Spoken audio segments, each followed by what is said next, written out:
अस्सलाम वालेकुम dear students. Oxidation of amines का हमारा टॉपिक जो है वो रह गया था ऑक्सीडेशन वाले हिस्से में, तो हम इसको भी देखते हैं। ऑक्सीडेशन ऑफ अमाइंस में जो ज्यादातर ऑक्सीडाइजिंग एजेंट्स इस्तेमाल किए जाते हैं वो हाइड्रोजन परऑक्साइड, परऑक्सी एसिड्स। परऑक्सी एसिड्स में ये डिफरेंस है कि जो आम कार्बोक्सिलिक एसिड उनमें COOH होता है और परऑक्सी एसिड में COOH होता है। ड्राई ओजोन और कैरोज एसिड का फार्मूला है H2SO5H, HSO5H, ये इसका फार्मूला होता है HSO5H। यानी जो आम सल्फ्यूरिक एसिड है दैट इज H2SO4 और ये है H2SO5।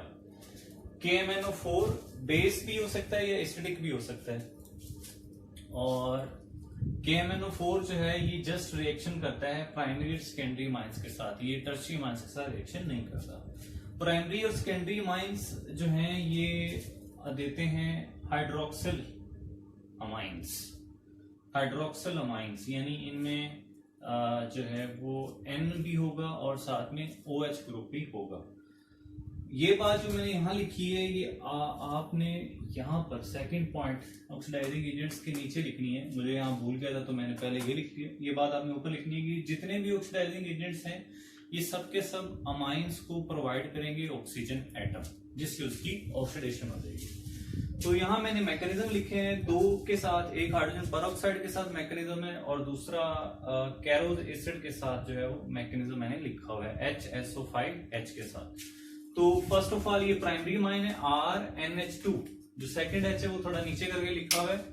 इसको आप देखें कि ये H2O2 के साथ इस तरह रिएक्शन करेंगे O2 H2 के साथ कि N O पर अटैक करता है अपने लोन पेयर के साथ, तो ये OH बॉन्ड टूट जाता है, यानी O इलेक्ट्रॉन्स लेकर निकल जाता है। इस तरह OH नेगेटिव फ्री हो जाता है और यहां से जो N का H के साथ बॉन्ड है ये बॉन्ड N पर शिफ्ट हो जाता है। तो ये हाइड्रोजन, क्योंकि इसके इलेक्ट्रॉन N पर चले गए लिहाजा ये हाइड्रोजन इलेक्ट्रॉन लूज करके निकल जाता है, तो ये H पॉजिटिव है। बाकी क्या बच गया RNH और इसके साथ ये OH। तो ये देखें RNH और ये इसके साथ OH। यहाँ पर N के जो लोन पेयर है वो अवेलेबल है क्योंकि ये वाले इलेक्ट्रॉन्स लोन पेयर के तौर पर शिफ्ट हो जाते हैं। तो ये बना N के साथ अल्काइल ग्रुप है, इसका नाम है N अल्काइल, और हाइड्रोक्सिल और अमाइन इस NH की वजह से हम इसे कह रहे हैं। तो सेकेंडरी अमाइन को आप देखें, इसका भी सेम ऐसे ही रिएक्शन, बस इसमें H और R का डिफरेंस है। इसका जो प्रोडक्ट बनता है इसे हम कहते हैं, क्योंकि इसमें N के साथ दो अल्काइल ग्रुप्स होते हैं तो इसलिए इनका नाम है NN die alkyl hydroxyl amine. कैरोज acid के साथ, कैरो एसिड यूं लिखा हुआ है HOOSO3, यहाँ पर H होता है तो वो क्योंकि एसिड आयोनाइजेशन करके हाइड्रोजन आयन लूज कर देता है तो इसलिए वो यहाँ पर शो नहीं किया हुआ है, SO3 नेगेटिव लिखा हुआ है। तो इसका भी सेम वैसा ही मैकेनिज्म है, कोई डिफरेंस नहीं है। ये प्राइमरी अमाइन का मैकेनिज्म है, N O पर अटैक करेगा, ये H वापस इसके बॉन्ड N पर चले जाएंगे, तो RN के इलेक्ट्रॉन्स वैसे ही, और ये N के साथ एक H ऊपर और ये जो OH है ये यहाँ पर मौजूद है, ये फ्री हो जाता है SO3O, तो ये बन जाता है SO4 नेगेटिव साथ में H पॉजिटिव, ये फ्री हो जाता है। इसी तरह का मैकेनिज्म आपने सेकेंडरी अमाइंस के साथ भी लिख लेना है। तो पहले हाइड्रोक्सिल अमाइंस बनती हैं ये, इसके बाद नेक्स्ट ये मजीद ऑक्सीडाइज होके क्या प्रोडक्शन बनाती है अगली स्क्रीन पर देखते हैं। क्योंकि स्टूडेंट नेक्स्ट हम देख रहे हैं कि ये जो हाइड्रोक्सिल अमाइंस बने हैं ये आगे मजीद ऑक्सीडाइज होकर नाइट्रोसो अल्केन्स और फिर नाइट्रो अल्केन्स में चेंज हो जाते हैं। आप इसका प्रोसेस देखें। फॉर एग्जांपल हम प्राइमरी जो अमाइंस हैं उसके मैकेनिज्म को मजीद आगे बढ़ाते हैं, ऐसे ही सेकेंडरी अमाइंस का मैकेनिज्म भी बढ़ाया जा सकता है। तो ये बना N alkyl hydroxyl amine, primary amine से की हाइड्रोक्सिलेशन से ही बना था। जैसे मैंने आपको बताया कि ये जो ऑक्सीडाइजिंग एजेंट्स हैं ये ऑक्सीजन प्रोवाइड करते हैं, तो पूरा ऑक्सीडाइजिंग एजेंट लिखने के बजाय हमने यहाँ जस्ट जो एक ऑक्सीजन एटम है उसी को यूज किया हुआ है। तो N ऑक्सीजन, क्योंकि वैलेंस शेल में 6 होता है, अभी 2 इलेक्ट्रॉन्स की कमी है उसको, तो N जो है वो अपना इलेक्ट्रॉन पे इससे शेयर करके इसका ऑक्टेट कंप्लीट करवाता है। जब N इलेक्ट्रॉन शेयर करेगा तो N के ऊपर पॉजिटिव चार्ज, ऊपर नेगेटिव चार्ज आ जाएगा।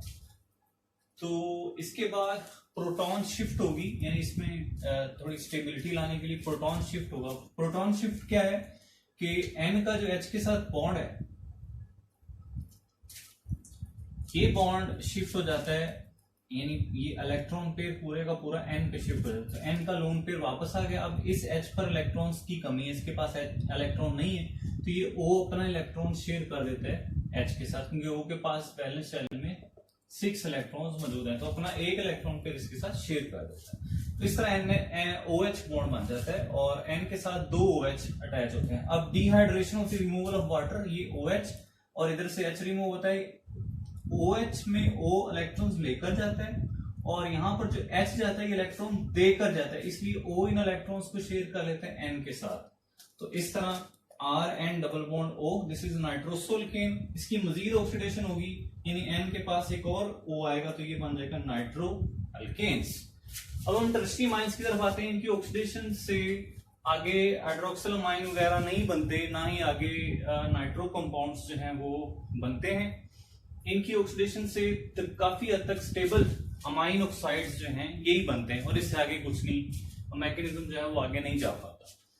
तो मैंने इसका जो कैरोज एसिड है उसके साथ मैकेनिज्म लिखा है, आप H2O2 के साथ भी लिख सकते हैं, जैसे मैंने आपको पहले समझाया है। N ऊपर अटैक करेगा, ये बॉन्ड ऊपर शिफ्ट हो जाएगा, SO4 के साथ 2 नेगेटिव चार्ज और ये O के साथ H इसके साथ अटैच हो गया। इसमें से जो H के O के साथ जो H है ये हाइड्रोजन आयन बन के रिमूव होता है, यानी अपने इलेक्ट्रॉन्स देकर चला जाता है, तो इस तरह O पर आ जाता है नेगेटिव चार्ज। इसको हम कहते हैं टर्शियरी अमाइन ऑक्साइड।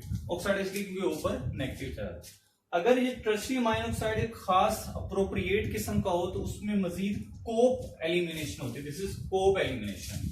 वो किस तरह, आप देखें कि ये टर्शियरी अमाइन है, N के साथ एक R है, दूसरा R है, और तीसरा जो अल्काइल ग्रुप है ये हमने बनाया हुआ है CH2CH3। इसका जो तीसरा H है वो मैंने जो है वो थोड़ा साइड पे करके लिखा ताकि आपको एलिमिनेशन आगे समझ आ जाए। हम इसको साथ में हीट करते हैं। अब हीट करने से ये इस ऑक्साइड में कोप एलिमिनेशन होगी। कोप एलिमिनेशन से क्या होता है कि O अपने दोनों इलेक्ट्रॉन शिफ्ट करता है इस H को, और ये जो CH का बॉन्ड है ये CH का बॉन्ड दोनों C के दरमियान शिफ्ट हो जाता है, और जो C और N का बॉन्ड है ये ब्रेक होकर इलेक्ट्रॉन्स N पर चले जाते हैं। इस तरह N पर इलेक्ट्रॉन पेयर आ जाते हैं और ये दोनों CH का बॉन्ड बन के अल्कीन बना देते हैं, और O का H के साथ बॉन्ड बनने से OH बना। तो ये वही बन गया जो सेकेंडरी अमाइन से बनता है, NN डाइल्काइल हाइड्रोक्सिल अमाइन। अब हम नेक्स्ट जो है वो एरोमेटिक के बारे में थोड़ी डिस्कशन करते हैं। जी स्टूडेंट्स, एरोमेटिक अमाइन से पहले मैं आपको थोड़ा KMnO4 के साथ इसके रिएक्शंस जो हैं वो बता दूं। KMnO4 एसिडिफाइड KMnO4 यानी एसिड वाला जो KMnO4, इसके साथ अमाइंस का रिएक्शन ऐसे ही है जैसे डीहाइड्रोजनेशन यानी रिमूवल ऑफ हाइड्रोजन। ये प्राइमरी अमाइन में आपके सामने बनाई है कि N में से एक H और इधर C में से एक H, ये दोनों H रिमूव होते हैं और इन बॉन्ड्स को पूरा करने के लिए C और N में डबल बॉन्ड बन जाते हैं। इन्हों कहते हैं इमाइंस। जब इनकी हाइड्रोलिसिस करते हैं तो यहाँ से बॉन्ड ब्रेक होता है, वाटर का O C double bond O बना देता है और वाटर के दोनों H N के साथ आ जाते हैं, तो इस तरह एल्डिहाइड बनता है। KMnO4 का सेकेंडरी के साथ करें तो ये थोड़ा डिफरेंट है। सेकेंडरी के साथ ये होता है कि ये दो यूज होते हैं सेकेंडरी अमाइंस। आगे आपने अमाइंस खुद लिख लेना, ठीक है। तो ये दो यूज होते हैं, एक अमाइन से एक H और दूसरे अमाइन से दूसरा H, दोनों H रिमूव होते हैं, ये ग्रुप दूसरे ग्रुप के साथ कनेक्ट हो जाता है, जैसे यहाँ पर लिखा हुआ है।